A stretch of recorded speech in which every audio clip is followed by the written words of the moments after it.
You're listening to Launch with Kim and Dr. Newt on Praise.fm.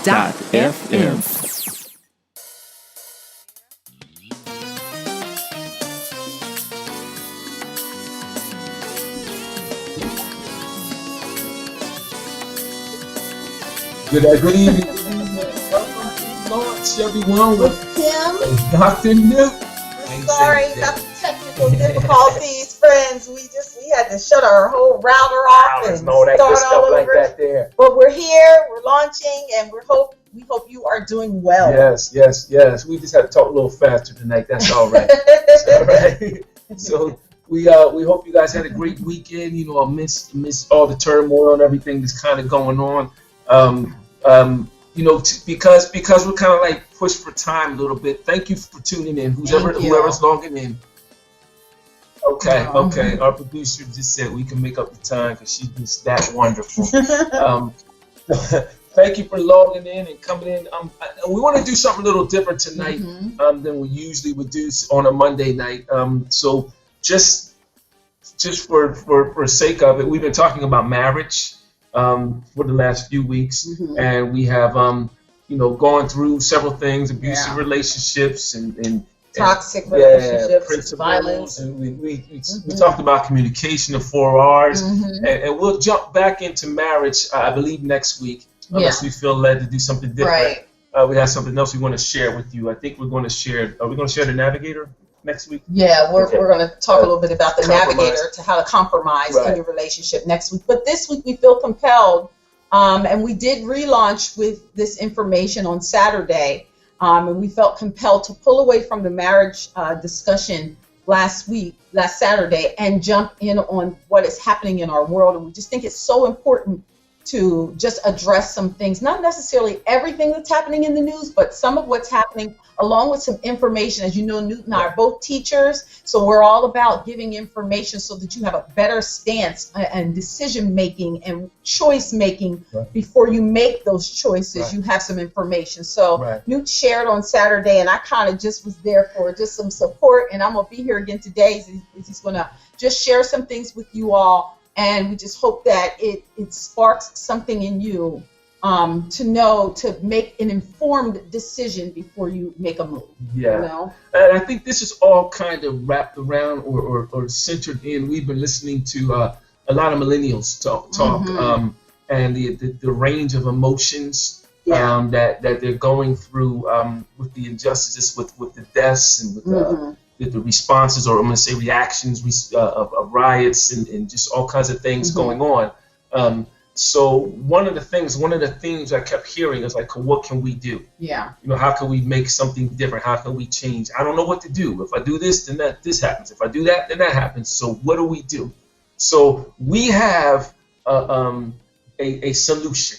Not the answer, but a solution. One, which is one of many, I'm sure. Right. One thing that you could do that we know will begin to change the plight of not just your life, but everyone connected to you for generations to come. But in order to do that, we got to take you for a walk through history, okay? So we're going to take you way back to 1619, the year 1619 in Jamestown, Virginia, when the first a Dutch ship landed. I think it had about 20 African slaves. At the time, they called them indentured servants on board. So that ship had some issues with it, and they needed to get repairs and supplies. So they traded those Africans for the repairs and supplies. So that's how the first recorded from the history books that we have. I know there's other sources, so don't beat me in the head about it. But the history books that we have say that that's how we got our first, what we call slaves here in North America, North America continent. So what happened was those slaves were seen as servants, or kind of more like a pet, like you would view a poodle or a chihuahua, and it caught off like wildfire. Like, how do I get one of those? Where'd you get them from? And fast forward, that whole thing turned into an international business, an international import-export business. I mean, it was ships from just about every nation. If you ever go to the Museum of Black Culture, I forget the actual, in DC. it's not African American history, African American culture or whatever the name is. I don't know the proper name, but it's in DC.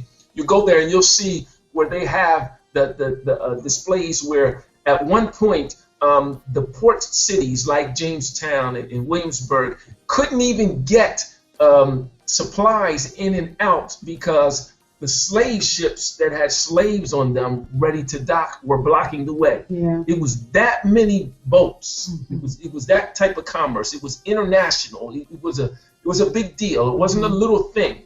So it was that many slaves coming in, and kind of what happened. Slaves didn't want to be slaves. So Exactly. so they're going to push back. Well, these people. Yeah, right. Didn't want to be slaves, the people, I'm sorry. So they would push back and you would get revolts. So I'm going to tell you about a few of the slave revolts, but because of those revolts, something called the slave codes were adopted, right? The slave codes. So the slave codes were laws that basically kept slaves in place. And we'll tell you about a few of those codes, but let me tell you about some of the uprisings or the slave revolts that kind of sharpened those codes first. So in New York in 1712, there was a revolt happening. 23 slaves. They killed 9 white folks. Out of all of that, 70 slaves were put in jail and 21 were burned at the stake. There was another one called the Stonewall Rebellion, where there was an epidemic and some folks got sick, white folks, and those slaves then rebelled. They killed about 20 white folks. It was about 80 slaves that got killed as a result, and all of them were decapitated. And they were decapitated, and their heads were put on stakes and lined up in the pathway so that people would be reminded, what would happen if you revolt. Fear tactic. Right. There was another one in New York in 1741 where 50 were killed and burned. Another one called Gabriel's Rebellion that never actually got off the ground because the slave to have was betrayed by another slave. So of course everyone that was betrayed got killed. There was a big one, one of the bigger ones in Louisiana called the Louisiana Rebellion in 1811, where there were 500 slaves involved. Now, these slaves weren't interested in really killing people. They were interested in trying to go back to Africa, so they were coming down the Mississippi River, and they did kill 2 white people, but they burned every plantation that they came across as they came down the river. So as they were doing that, a militia formed. That militia fought against those 500 slaves. It says that about 60 slaves were caught. 22 were decapitated, and they just piled those heads by the river like a monument, again as a warning. And then the other one, there's several others, but the one I want to talk about, the last one I'll talk about is Nat Turner, because that's probably the most famous one. 1831, where there were 70 slaves involved, killed about 55 whites, and of course we know that Nat Turner met his demise. So I'm saying all this to tell you about it, not to bring up a black-white thing. What I'm going to do is take you through a history in time, because I want to show you what happened when rebellion took place, and I want to show you, kind of what the response was in our society whenever there was a giant movement happening. And to also let you know that what is happening in the news today isn't something new. These are things that have been happening for years. Right. A lot of things we couldn't see, but we can see them now. So you got slavery took place. It was an injustice. People didn't like it. They began to push back. So we had all these revolts. So as a result, there were some slave codes. Now these slave codes were in place from about 1650 up through 1870 or so.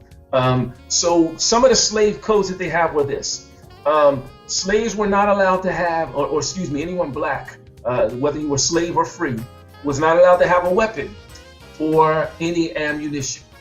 That if you were caught, it was 39 lashes. You weren't allowed to be a citizen. You weren't considered a citizen. In fact, later on, and this was early on, but later on, slaves were counted as 3/5 of a man, and that was to be able to give the southern states more of a vote Voting.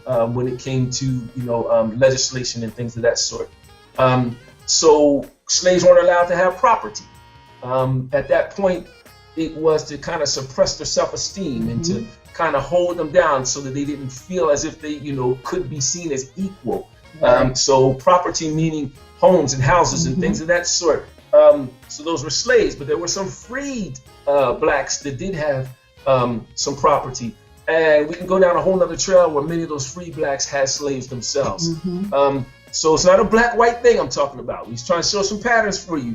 The whole thing called legal imbalance. So after the revolts, the laws were on purpose imbalanced. It was on purpose that there would be a greater consequence for those who had black skin than those who did not. You got travel restrictions. Of course, you had to have papers to go from one place to another. If you didn't, you could be whipped. You could be branded. I think it was an R that they put on their face for runaway, and or you could be up to castrated just because you didn't have the papers to travel. You just couldn't go where you want to go. They didn't allow you to marry because it was easier than to sell you. Because remember, they were a Christian-based nation, so they went against their own belief system. And you couldn't gather. There were no gatherings allowed. And so unless there was a white involved, right, or around. So I just want to kind of show you that there was all kinds of laws and things that were in place at that time to kind of suppress or to hold folks back and to hold them under, and it served their purpose for that time. So the point is that the social underpinnings of our governmental society when this country was formed, they were all built on systemic racism already, and they were all built on economic classism. So I'm not saying good, bad, or ugly to judge anyone. That's just what it was at the time, right? So since that was woven into the fabric of our laws, our constitution, the way that our country happens, it's still in the fabric it's of still our there. laws, our constitution, how our country happens. So the only way, I'm going to give it away. I can't get ahead of myself. Give it away. So we want to kind of establish out there. So you got that picture. All those things kind of took place. That's where we are. So the questions you want to ask yourself at this point is, can you fight fire with fire? Because one fire is larger than the other fire, And is this why Jesus was saying, love thy neighbor? Because if I love them, then I can learn them, and maybe I can get inside and rework those fabrics. But I'm getting ahead of myself to kind of say that. Do you want to take the break now of the song, or do you want to? I think we should go a little bit more. You want to go further? Yes, okay. sir. All right. So that's kind of slavery and the revolts. I kind of want to set it up for you so you know things happened. And Before Newt goes on, I just want to let you guys know, those of you who are just coming in, we're reviewing what we talked about, the relaunch on Saturday, and we're just trying to give you some information because although we know everyone is really upset, we're all upset about what's happening in our world. We also want you to know to open your eyes, get some information. This that's happening is nothing new. This has been going on for hundreds and hundreds of years. So get some information so that you know how to move and move intelligently. Right. So I mean, we could get into biblical things about where it talks about nations and which are really ethnicities and things of that sort. But what we just try to do is arm you with some information, not so you can separate yourself, not so you can dislike, so you can judge or anything like that, but so you can make wiser moves because there are wiser moves, right? You can judge the sin, but we're not trying to judge people. Right. We're judging the actions and the behaviors, but we want to take this information, and this will help us to know what direction to go. So we know from whence we come. We know what the pattern was set. We know the fabric that was set, that why things operate the way they operate. So we wanted to get you to kind of look at three major movements in the history of the United States, and what things were attached to those movements. Because if we could find the commonalities that were, I'm going to say, the catalysts for those movements, then those catalysts should work for us as well, right? Seems like working backwards. Right. Exactly. So the first one I want to talk about is women's suffrage. So if you don't know what that is, that's when women were not allowed to vote. They weren't allowed to own property. If they were married, whatever was theirs was they their were husband's. property. They were the property. Right. They couldn't have any financial accounts or anything like that. Everything they had was owned by their husband. They had to get permission to do things, even medical things. It was just kind of how it was. Almost like that distress that we talked about with the marriage relationships. If there's that type of abuse, that's another abnormal use of the wife. So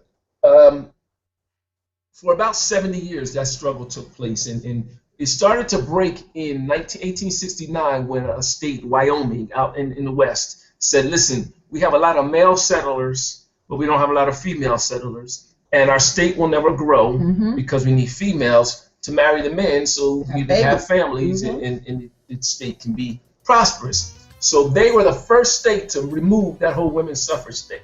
It wasn't because they wanted to do what was right by women. Right. It's because it was economic right. to get more women to settle there so the state could thrive. So keep that in mind. Right.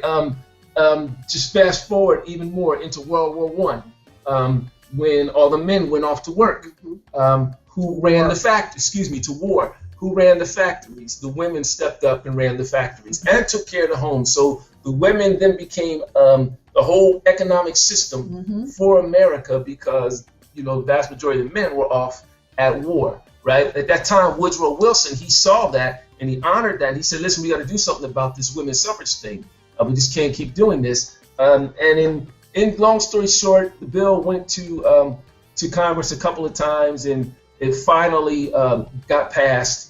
And but when it got passed, not every state ratified it. It took a while for every state to ratify, and I think it was 1920. It wasn't until 1920 when women were seen as individuals and humans. But the issue was Woodrow Wilson was getting pressure from the Allies, the United Nations, that was just formed. It wasn't United Nations yet, but the Allies that fought with us in World War I, they were pushing back against America because of how we were treating our women, who were really the foundation or the base of why we run the war, because they made the planes and the bullets. So that was the pressure. The pressure on America was either embarrassment from international allies or economics in order to allow the women's suffrage. If you move forward in time to child labor laws, so child labor laws around 1911, there was a reporter who took some pictures and he shared those pictures across the nation. And when he shared them across the nation, people were outraged. Right. They couldn't, how are we going to treat our children like that? Well, those pictures made it across overseas. And it was 3 countries in particular. It was France, Spain, and Italy in particular, who said, listen, we're not going to buy anything. We're not going to import anything in our country that's made from any of your factories that have, unjustly treated these children. And that, would have been a major hit for America financially. So you hear the word unjust treatment, unjust treatment. You're hearing it in several places. You're hearing it with the slaves, you're hearing it with the women, you're hearing it with children. Right. That's what's been woven. Unjust treatment. Right. So take that information. But the thing that got the country's attention was the money that they would have lost. Exactly. If they would not have made some changes. Will get their attention even today. Right. So Congress and Senate passed 2 bills. Both of those bills were turned down by the Supreme Court. That sound familiar today? So then after the 3rd time they passed it through, it was then ratified, and in 1938, child labor laws were done away with when we were in the middle of the Depression, the Great Depression. So what moves our government is finances. Okay? Finances and international embarrassment. International embarrassment and finances. So the third one is more applicable to us. I'm talking a lot, and hopefully you're getting some history from this, and hopefully it's making you kind of see some patterns.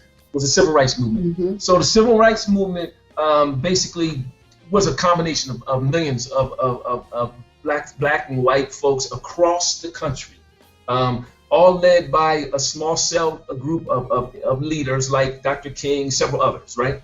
So what they would do is they would kind of issue orders or a thought or a way of thinking, and it would go out to the tens of thousands of cells across the country where other individuals were, and we all had a like mind. Right. That's how we had a nonviolent movement. Everyone agreed to that. Mhm. They trained for it, prepared for it, all those things like that. So there was a systemic thinking Mhm. in that movement. Like-minded. Yes, Like-mindedness. wasn't haphazard, Right. and it didn't just happen Right. easily. Mhm. They anticipated pushback. Very and- well organized. well organized and planned, right? So that civil rights movement comes up, and I gotta say to you this: that protests, I'm just one time I'm gonna say it. Protest and looting is two different things. So the protests don't always. Protests can get rough. Let me say it like that. Mhm. But it remains a protest. Right. You know, so just want you to understand that those nonviolent protests, they were crossed over to civil disobedience. Sometimes there were boycotts, sit-ins. There was all kinds of stuff that took place, right? And people were killed, and people were burned, and Yeah. hung, and dogs were sicked on them. Bombs were let off. All kinds of things would happen. These images went worldwide. Right. And these images were starting to make the oppressor, everyone was saying that the oppressor was the one that was doing the violence, not the victim. The oppressor was doing the violence, and it was getting international attention, and it was putting pressure Mhm. on our government, Right. right? So one in particular last event that kind of happened before there was a real break, was like the one that broke the straw, was one called Bloody Sunday. So Bloody Sunday was tens of thousands of people marching. They didn't really have the proper permits yet, and they chose to march anyway. So those officers Mhm. were then justified to plow through that crowd, and they did. Exactly. They shot, they billy clubbed, they let dogs loose. Mhm. I mean, many people were injured or hurt, and several And were killed. killed, right? So that also made the news internationally and nationally. So there was another march, the march from, was it Selma to, I'm gonna say it back, Montgomery to Selma, or Selma to Montgomery, whichever one, right? By the way, so they were going to do a march, and the march, had 3 times more people. So long story short, at the end of all of that civil rights movement piece, there was an interview done by a gentleman, done with Andrew Young, who was one of the leaders. Andrew Young said, listen, we all lived in the cities, and we could have had guerrilla warfare. Mhm. We could have buckled down and fought back in the cities in guerrilla warfare, but we'd have lost that war. Mhm. We'd eventually lost that war. And not only would have lost that war, we'd have lost many lives, and we would have destroyed this country. We would have polarized this country in ways that were probably unpreparable. Another person, Congressman Billy Rush, he was a Black Panther. He said, listen, I wasn't with that whole nonviolent thing at first. He definitely Right. believed in the violent way. What wasn't with it, right? Right. But he was a part of the team, and he was, a congressman. He said, listen, I watched and I saw how that nonviolent movement happened, such that it was probably the most potent weapon that any oppressed people could have used against an oppressor. So think about that, using your intellect, skill set, being organized, one mind, like-minded. That's when we make changes. Right. Keep that in mind. Right. And there has to be an economic impact. Has to be an economic impact. That economic impact has to be Mhm. meaningful. Mhm. It has to hit the government in a way that they will move. Right. So, long story short, there were 4 civil rights bills passed that you guys know of, right? The first one, I think, was in 1964. That's the Civil Rights Act. 1965 was the Voting Rights Act. In 1965 also was one called the ESSA, Elementary Secondary School Act. And if you're an educator, you might think that's a good one. You might not think that's such a good one, because it has this where the special ed laws came in. Mhm. And then there's 1968 was the Fair Housing Act. So those were the 4 bills in that time that addressed civil rights, right? So those nonviolent protests worked as far as that was concerned, but that was just the beginning. That was just the legislation Mhm. that was passed Exactly. so that we had the opportunity or the right to walk into a place. Mhm. We still had to walk into that place. Right. And when we did, we were still met with discrimination, Right. and we were still met with racial bias, So because legislation I was gonna say, yeah. doesn't make discrimination and racial bias Right. go away. That's in people. Legislation without transformation means nothing. You have got to find a way to change their mind and change your own mind. Right. So what we're trying to say to you is we have to follow our forefathers have done some work. And I hear a lot of young folks in particular say, well, you know, what King and them didn't work. Well, yeah, it did. They wanted to get the legislator, and they did. What happened is we didn't work after that. We didn't continue to push through those doors. We didn't continue to get in place so that we could change policies and procedures and kind of infiltrate the system. So we have to stop, how to say this to you, the work's on us, basically, right? So if we continue the momentum and turn things around into positive change, then it's like you gotta have this can't stop, won't stop mentality, right? You know. So now the door is open, and we gotta get in place now and be those policymakers. We gotta be those people that influence change and impact the system. I'm gonna stop right there. I gave you a lot of information. You want to say something? Yeah. Also, just to let you guys know, you guys know about Trayvon Martin. His mother took the same information. She took that information and she applied it to herself.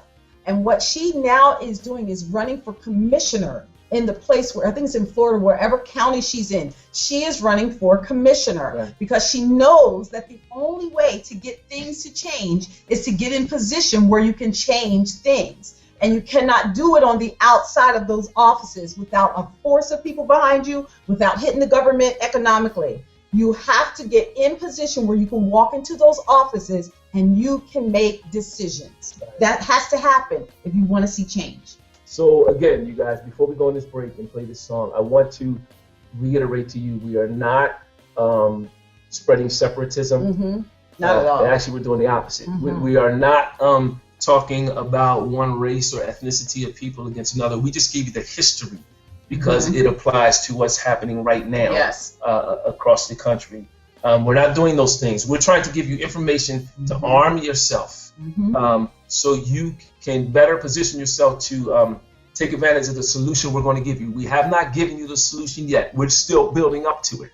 Giving you all the background information. So I don't know, Lady Rain, I don't know which song we're going to. No, we're going to the first song. Victory by Kim Burrell. So we'll be back in a few moments, guys. Please share. Love you guys. Thanks for coming by today.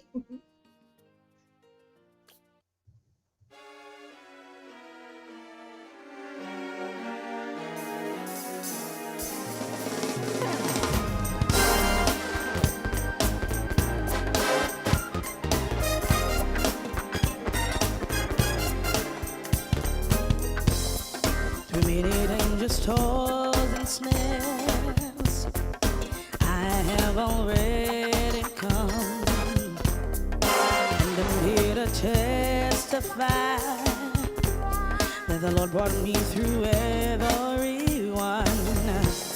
When the enemy comes in like a flood, standard of the Lord lifts me above, soothes all of my doubts, calms all of my fears, and he lets me know that yes, I got the victory, and I've been made free. He loosed my shackles that were binding me. Oh, yeah. Yes, I'm an overcomer by his Holy Ghost power. Through faith I can conquer anything. Through many dangers seen and unseen, the Lord continually keeps me. So whenever be tired, I will not be afraid. Knowing that he's there, I will not be dismayed.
And let me tell you that the world can't take it. I said the world. No, no, no, no, the world can't do it. No, no, no, the world can't. It's just the world didn't give it. The world can't take it away. No, it's just the world didn't give it. No, no, no, no, no, no, no. The world can't take it away. I've got victory. Oh yeah. Oh, victory. Oh yeah. Victory. Oh yes, I got it. Victory. Oh yes, I got it.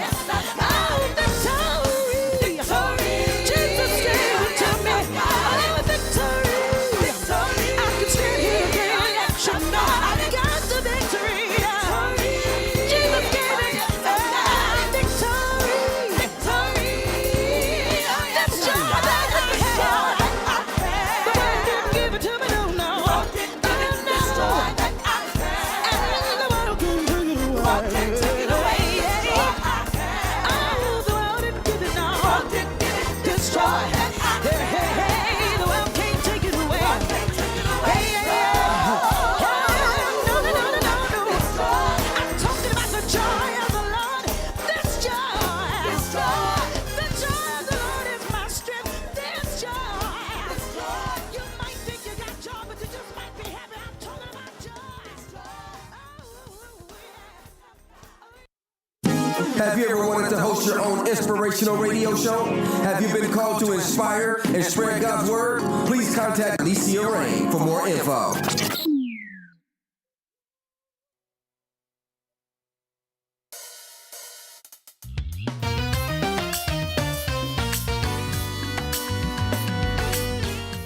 Welcome back, guys. Welcome back to Launch with Kim and Dr. Lee. Oh, he wants to sing now. I'm a jam on. Oh my God! I hope you guys listen to that song by Kim Burrell saying "Victory." Yes, I've got it, but we've got to have something to take us to victory. That means you need some information. You need to have a plan. You need to be ready to move forward. Right. So Newt is breaking this down, and I'm going to let him come on back and So get back in there. So we've been talking about we want to kind of give a response, if you will, or a solution One. to changing our plight as Black folks, African American, in this country now and for generations to come. So we did a history, took in a history walk about how we've got to this country and some of the injustices. We gave you some of the laws that were put in place and why they were put in place. We talked to you a little bit about three major movements in the history of the United States: women's suffrage, child labor laws, and the civil rights movement. And what were the catalysts or the things that caused those movements to move forward, to progress? And we saw that they were all some type of injustice. We saw that there was economic impact and some type of international or global embarrassment, if you will, for the United States, which would have a financial impact. So most of it all just revolves around money for the government, and that's the way that you get them to listen, and it affects their finances. So we want to move forward, and we want to talk to you about some of the numbers in our communities, and those numbers are not necessarily great numbers. Why I'm pausing a little bit, but we want to talk about violence, and we talk about education, and we talk about incarceration a little bit. So we gonna say something? Well, just to remind you all, maybe several months ago, my sister and I did a online when Newt was away, and we talked about how some things happened within our own communities and what happened. What was the beginning of that? How did it start to deteriorate? And we didn't really have answers. We had some ideas. Nonetheless, Newt is going to bring you some of the statistics to let you know, so that you can take a look at what is it that we've been doing or what we've not been doing to stop some of the things that's happened within our own communities, because that is our part that we can hear, right? So across the country, really, we're the black company population is about 14 to 15%. We're somewhere around in there. So there's about 331 million people in the United States that's of all races and nationalities, and that's data from the census in the United Nations. And about 47.8% million of those 331 million are black folks. So I'm saying that to you just to kind of reaffirm something that Andrew Jackson said. Andrew Jackson said. He said, listen, Andrew Young, not Jackson. Andrew Young, not Jackson. Andrew Young said, listen, you know, a physical coup against this country, we're gonna lose. So just by the sheer numbers of things, it's more of them. It's not a wise, decision. Which means we have to find another way to fight. I'm not saying don't fight. I'm saying find another way to fight. So the best way to fight that I've learned is to use judo, to use the weight of your opponent. So we have to learn the system to be able to use the system, right? So in essence, we have ignored some things in our, and I was just texting, or not texting, but responding back to Pastor Kendall Murphy, who said, you know, we got to stand as one, and that is true. We don't necessarily unite as black folks the way they did during that whole civil rights movement. We've ignored some of the lessons of Booker T. Washington and accommodation to build our own, or W.B. Du Bois to support our youth and send them off to university so they can come back and operate in that capacity in our community, so we can keep. Like some of the native families did. They got together, they sent them somewhere so they could come back and teach their own. So we've ignored those things. We've ignored, and I know this is basically a Christian radio station, but I have to say this. We even ignored the ideas, not the religion, but the ideas of the Nation of Islam. The brotherhood. The brotherhood piece we talked about, you know, taking care of and establishing our own communities so that we didn't need anything else. So we ignored those things, and now here we stand divided, and we want to do a thing. So here's some of the numbers that go along with us. So we have some slides here, and according to the Victim Policy Center, we have a slide on ages. So that slide shows that of all of the people, all the homicides that have taken place in our country, and this is stats from 2018, there were 7,014 black homicides, of homicides, you know, black folks, and 466 of them were 18 years old or younger, right? 122 of those homicides were folks that were 65 years old or older. That meant 6,393 of those homicides were people between the ages of 19 and 65. And the average age of someone, a homicide in the U.S. in 2018 was 31 years old. 31 years young, and homicide was a fate. Another slide that we have that talks about the offenders of those homicides. You know what? I think I missed the slide, didn't? But I told you it anyway, didn't I? Are offenders, and this is the one that kind of was most shocking to me. So the Victim Policy Center, they're a neutral data collector. That's why I use their data, because it's more accurate, more reliable. So they would not report the race of the offender. They reported the race of the victim, right? But what they said was that 75% of those 77,000, so 5,260 of the black folks killed in 2018, they were killed by an acquaintance.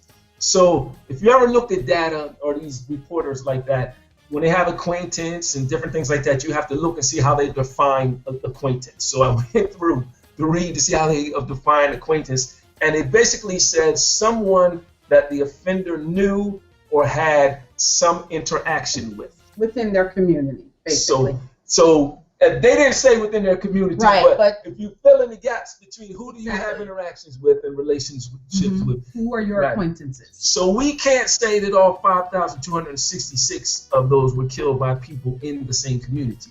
But what we can say is there's a probability that a large number of them were. So I'm putting this here to kind of challenge us as a people. We're talking about some of our young men, especially, being killed unjustly, whether it's by an officer or not an officer of the law.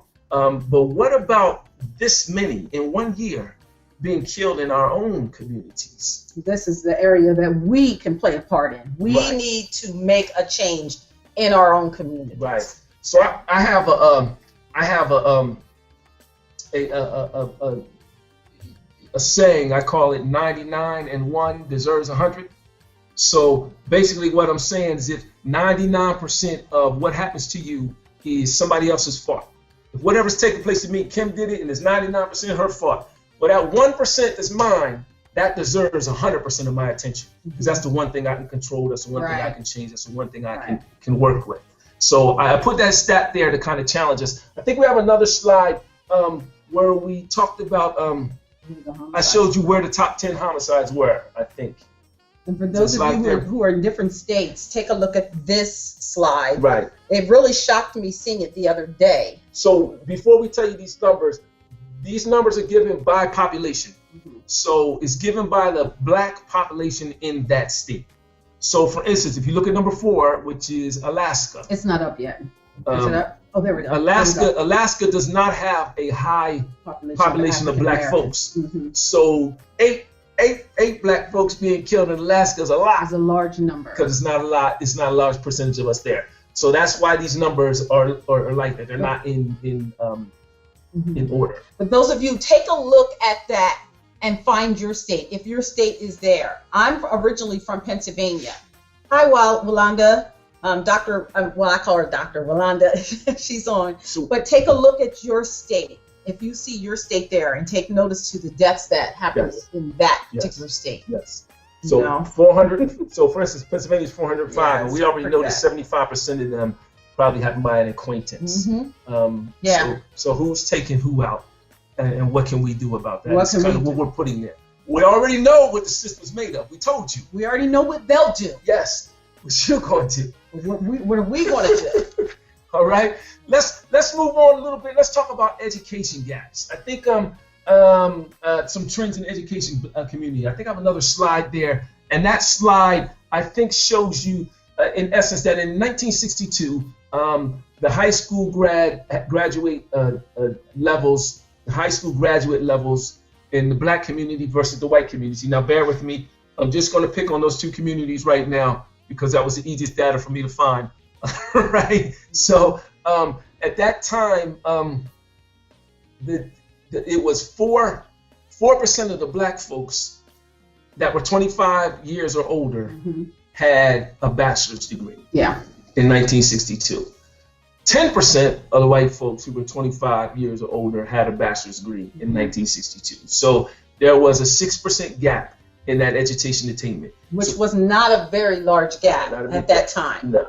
So why that's important, and I'm an educator, and I don't apologize for it. And we'll tell you what we mean by education, but we do know that education is the catalyst. It is the thing that's going to ensure that you can maintain some type of financial status in this country. So here's the deal. Even in recessions, data shows that I think we froze. But if not, I'm gonna keep talking. Data shows that if a recession hits and you are more educated, then even if you lose finances, you won't lose those finances at a greater rate than someone who is not as educated. So that's why we're throwing it there for you. And we're going to tell you what education means in a second.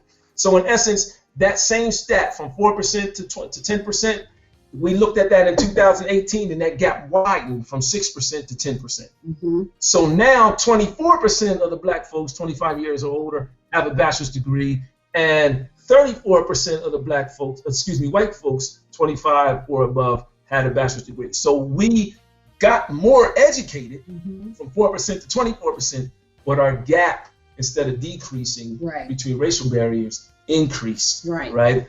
Why is that? Because that same slide shows that in 2018, 38% of our black folks who started their degrees, they gave them 6 years. They tracked them for 6 years. Only 38% finished. only 38% finished. So that means 62% did not finish what they started. Dropped out, stopped, did for whatever reason, whether Right. it was a hardship or whether it was just I don't want to go to school any longer. Right, You know. but did not finish what they started. In the Hispanic culture, it was 46% that did not. I mean, that finished. And in the white, it was 62, and in Asian, it was 63. So if you look at our income earning rates across the board, you will see that from our labor commission, you'll see that our whites and our Asians, actually Asians are the highest paid race in this country. They finished what they started. So we want to throw that education stuff out there for you to kind of challenge you a little bit, to push you a little bit, because despite affirmative action and all the opportunities we somehow as a race chose not to finish what we started, Right. and invest in ourselves to move forward in that legislation that was set forth by our forefathers or people came in front of us. So I'm sure we're uploading again, and we're having a little technology going, technical difficulties that's going on right now. But we're going to continue. Because I don't know if it's recording somewhere else. We get can go keep finished. talking. We're going to go ahead and finish up. So, okay, we're good. So, in essence, here's what we're saying to you: that policies. I think I have another slide for you, education slide, and it talks about degrees earned by African Americans. I know it's a busy slide, but if you can see in the middle that one slide that's kind of grayed out, that's highlighted, that shows our percent gain. So you'll see that there was a large percent gain on the associate's degree, the bachelor's degree, even greater. I think it's greater than 100% on the master's, and it was a very large for the PhD as well. So although we're still a big gap between our racial counterparts, we are getting more educated. So we need to continue that path. We need to continue that forward march. I'm talking to our millennials. Use this system to get what it is you need to get. But remember that education is not a race discrimination. Right. It doesn't erase a racial bias. In fact, there's a Pew study done in 2019 where people with bachelor's degrees or above reported that they have encountered more racial encounters than their counterpoints that might not, have as much education. Mm-hmm. And that could just be because they recognize it, because they're educated, Right. and that's what they're looking for. Or it could mean because they're in different rooms. Mm-hmm. They're not in that one place where there's that invisibly marked, boundary that says this is where you need to stay. They've stepped outside of those boundaries, so they're encountering some pushback. So the other thing that Newt mentioned, us telling you what we mean by education, because education from Newt's household where he grew up, it was you go to a brick and mortar university and a 4-year degree, and then you continue on with your master's degree. And I agree with that too. However, I also believe that education occurs in many other forms. It's learning something that you did not know. It's getting information that you did not have or you do not have. So education does not only mean that you have to attend a brick and mortar university. You can get some type of skill or training, or just you can get underneath somebody who has an ability to do something and you learn it. That's how small businesses are created. So we don't mean that the only way to be educated is a brick and mortar university. Right. That is not the only way. Right. It's not the only way. So, Right. okay. So I have another slide I wanted to show you. This slide talks about black men in college versus prison. So I wanted to show you this to kind of break up a myth. So this slide, I forget the dates, I think it was 2017 or so was when this was created. So there were at that point about 1 million black men in college or university. There were about 850,000 black men in prison, and 184 of those black men in prison were between the ages of 18 to 24. 84,000 were between the age of 18 to 24, right? So why I showed you that slide is because I wanted to show you that there were more black men between the ages of 18 and 25 in college than there were in prison. So that is like a myth that goes forth that the pipeline is going from high school and they're all getting in trouble and going to jail. That is not the case. Right. That is not the case. We have more black men in college, university, than we have in the prison. There's another slide there I want to show you with black incarceration rates. This is an older slide as well, but I wanted to show it to you. This just compared the Bush administration to the Obama administration, and I wanted to show you how the rate of black men in college began to decrease from the time that they were, started their college. From the beginning of the Obama administration, there were about 850 or so thousand black men in prison. At the end, it was about 728,000 black men in prison. So we wanted to show you that because I'm challenging you to educate yourself, whether it's a formal 4-year, 2-year university, whether it's a technical school, whether it's an apprenticeship, whether it's on-the-job training, whether you're getting mentored by someone or you're shadowing someone that doesn't even know you're shadowing them to learn a skill or a trade or to build your skill, your gifts, whatever it is that you have. Educate yourself because somebody's watching you. I don't believe those men stopped going to jail just because Obama was in presidency, that they stopped locking people up. Right. I think that they saw an example. I think mindset changed and choices and decisions were made differently, as part of it. I'm sure some policies had something to do with it as well, but look at the impact that you can have on another individual if you just educate yourself. Right. You change the system, right? So we want to throw that out there to you, and just to kind of get out of your way, just to kind of cut to in. Here's the answer. We said that there was an answer, a possible solution. Here's the solution. We said all that to say this. You have to live your life in a way that you're not living to be employed, but you're living to deploy your gift.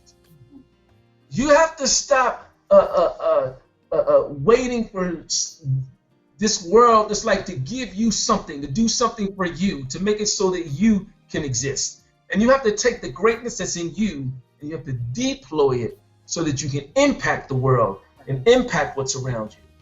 You have to get in position so that you are see, education, all it is, how do I want to say this? Education is the thing that cracks the door open so you can step in place and have an opportunity to sow your seeds. So have an opportunity to break up the ground in an organization that you don't even own. Right. And sow your seeds and put fertilizer and water in so that you can change how organizations think, how they do things, because they trust you. Right. But they won't give you that opportunity unless they think you're worthy of it. And many times that is some type of education. The Bible says, and I think it's Galatians 5:2, you've got to get under tutors and governors to mature, or you're just like a slave. Even though you have inheritance is yours, you won't be unlocked to you. Right. So our whole point for today, because we got to get off here, is simply educate yourself. It's a mandate. It's not a request. God said, be fruitful, multiply, replenish, and subdue the earth. Basically, he's saying, listen, I want you to get down there. I want you to evaluate the situation, learn all about it, and do what you need to do to put things in place so you can have what you need, and so that thing can continue to occur. Continue to occur. So you have to create the system. You have to change things. Right. My whole point is this: live your life so that you're talking about deploying what's in you and not just being employed. That's your solution. That's how you'll change your plight today and the plight of your children and your children's children. Hopefully you grab some more that'll help you. Thank you so much for being with us tonight.